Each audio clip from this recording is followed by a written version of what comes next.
ત્યારે સામાજિક પ્રસંગ અને પોતાના વિવાહ જેવો પ્રસંગ હોવા છતાં પણ એક નાગરિક તરીકેની, એક મતદાર તરીકેની ફરજ નિભાવવાના દ્રશ્યો પણ સામે આવ્યા છે। પ્રથમપુરમાં પરિમતદાનના દિવસે એક વરરાજા પીઠી સાથે મતદાન કરવા પહોંચ્યા। વરરાજાએ પોતાના લગ્નના દિવસે સમગ્ર પરિવારે મતદાન કરી પોતાની જવાબદારી નિભાવી। સમગ્ર પરિવારે પોતાની મતદાનની જવાબદારી પૂરી કરી એક ઉદાહરણ પૂરું પાડ્યું છે। દાહોદ મહીસાગરની અંદર પ્રથમપુર ખાતે આજે ફરી મતદાન થઈ રહ્યું છે, ત્યારે એક વરરાજા પોતે મતદાન કરવા આવ્યા છે। શું નામ છે ને ક્યારે લગ્ન છે? રણછોડભાઈ, દામા વિપુલભાઈ રણછોડભાઈ મારું નામ છે।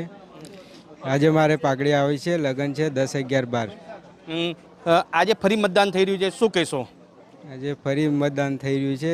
જે આ લોકોએ આ જે કર્યું છે એ લોકો પર સખ્ત કાર્યવાહી કરવી જોઈએ। ફરી મતદાન કરવા આવ્યો છો, કયા મુદ્દે આપ મત આપવા માંગો છો?